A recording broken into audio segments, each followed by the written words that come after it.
We are all so used to autocorrect fixing our typos that spelling has quietly become an afterthought. But in the LNAT essay, a handful of misspelled words can severely damage your score. So which words trip students up the most? Here is the direct answer. The actual LNAT essay interface has no built-in spell check or grammar check whatsoever. So the only defense you have is knowing the commonly misspelled words cold before you ever sit down. Incorrectly spelled words will not be underlined in red. When you have grown used to a browser catching every slip, it is remarkably easy to make mistakes if you are not watching every single word you type. Why does this matter so much? Because your essay assesses your command of written English. It is read and marked manually by university assessors, and errors may negatively affect your overall mark. Remember, your essay is sent exactly as you type it to the universities you have chosen. There is no editor, no polish, and no second pass. What you type is what they judge. Let us walk through some of the classic traps. Accommodate needs 2 C's and 2 miss. Definitely ends in I-telly, never with an A. And separate has an A in the middle, not an E. Argument drops the E from argue. Independent ends with E, NT, not ANT. And necessary has 1 C and 2 S's, which catches out even very careful writers under pressure. A few more high-frequency offenders. Occurrence has 2 C's and 2 R's. Embarrass takes 2 R's and 2 S's. And privilege has no D in it at all, despite how often people slip one in.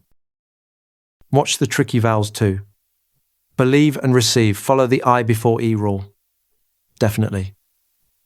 Existence and persistence all end in a subtle vowel that spell check would normally rescue for you. Double letters are a minefield. Committed, beginning, and successful, all double A consonant. Meanwhile, across, until, and coming take only a single one. Get these the wrong way round, and it looks careless. Then there are the contextual errors, which slip through unnoticed because each word is spelled correctly. Mixing up there and there, or your and you are, looks deeply unprofessional to a university assessor. The word affect is usually a verb, while affect is usually a noun. Advice with a C is the noun, but advise with an S is the verb. Getting these mixed up shows a lack of precision, a few more that quietly betray you. Government keeps its N in the middle, environment keeps its first N too. And Wednesday, restaurant, and rhythm are simply worth memorizing letter by letter. So how do you avoid these mistakes?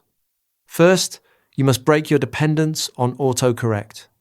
Practice writing without those red lines holding your hand so that spotting errors becomes your own instinct again. Second, review a solid list of commonly misspelled words. Pay special attention to double letters, silent letters, tricky vowels, and words that sound alike but are spelled completely differently. Third, type your practice essays into a plain text editor with spell check disabled. Only afterwards should you paste your work into Microsoft Word to see exactly how many mistakes you actually made. The best way to prepare is to simulate the real exam interface. We have deliberately disabled the browser spelling check in LawMint's practice tests, so you are forced to spot your own errors and build the right habits. Try LawMint's free full-length LNAT practice test at lawmint.uk. It gives you a genuine feel for typing an essay with no safety net, exactly as you will on exam day. You also unlock the full series of 200 full-length LNAT practice tests featuring 8,400 multiple-choice questions, plus 90 essay questions for extensive writing practice. Don't leave your law school application to chance. Head over to lawmint.uk to access 200 full-length tests with 8,400 multiple-choice questions. And don't forget to subscribe to @LNAT Prep on YouTube for more.